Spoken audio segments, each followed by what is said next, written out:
As the countdown to opening day continues, we introduce you to another member of the Mud Hens team who helps make it all happen behind the scenes. Justin Feldkamp has more from Fifth Third Field.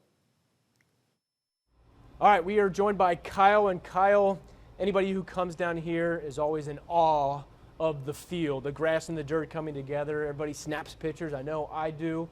How much pride do you have in the sense of making that picture look just right? Oh, it's a way of life. It's not just a job for us. It's a lifestyle. Golf course superintendent, sports turf managers, it's all the lifestyle, and it's a big pride. I mean, we take a lot of pride in what we do. Everyone sees it when they come to a game or watch it on TV. How many people are in the crew? We have roughly 16 to 18, mostly part-time people that we kind of vary, work with schedules, but have a full-time assistant, Evan Rawson. He just started here a few weeks ago, and he's doing really, really well.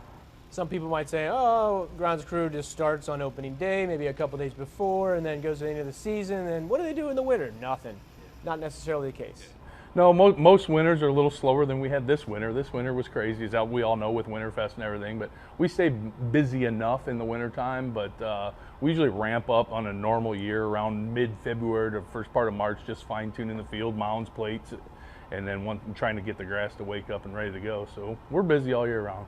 Give me some stats and figures when it comes to Winterfest and how much dirt had to be removed, how much turf, all of that kind of stuff. A lot. Yeah. No, we took out about 2 inches of the existing soil profile and then brought in around 400 ton of new sand, tilled it in, graded it out, and then on top of that, for the box underneath the rink to make it 0% grade, we brought in another 350 ton of sand that was once then removed after the ice rink was taken away, and then about 99,000 square feet of turf got put down last week.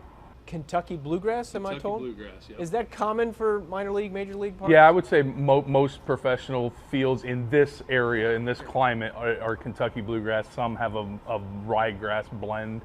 Okay. Further south you go, you'll get into some Bermuda grasses, but Bluegrass is the way to go up here. And why is that? It's just a cool season grass compared to a warm season grass. Bermuda does not like the cold weather. It'll turn brown as brown can be. And Bluegrass is really, really good with cooler temperatures, and then it actually does well with the warmer summers we get too. And it grows laterally and recovers from wear and tear. As we tape this segment, you guys got a cover on the field or the grass part out there.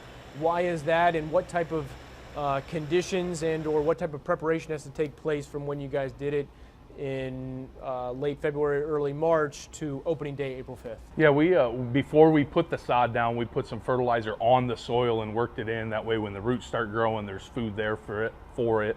And then fertilized once we put the sod on, we put a little bit more nitrogen on top. And then the growth blankets, I should have brought a little sample. It's kind of neat. Everyone says that, hey, you're covering your grass with plastic, you're not supposed to do that. It's specially designed to let air and water and everything in and out so the grass doesn't overheat. In fact, I was just pulled about a little bit this morning, and we already have probably 1.5 to 2 inch roots under there, because it basically tricks the grass into thinking it's warmer. Like, I got my soil temps right now are about 50 degrees underneath the blankets. Your normal at home probably is around 42 right now. So it's pretty interesting, and that at the grass level is about 65 right now. I know, watching paint dry, watching grass grow is kind of a saying, but you probably really like watching the grass grow. Especially right now. It's like every day I'm like, oh, come on, grow. But no, we're good. It's fun. Okay. Opening day, the preparations for grounds crew across the board.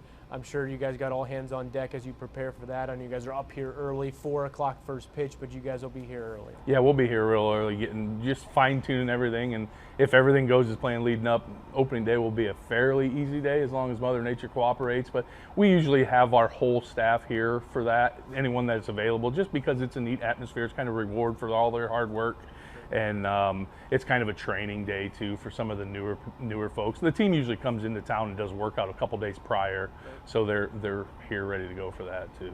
I can think of the chalk lines down first and third base. I can think of the batter's box being put down. Is there any like a final step for you where you kind of go, okay, we're good, we're ready for first pitch? First pitch. Okay, you got to see first pitch.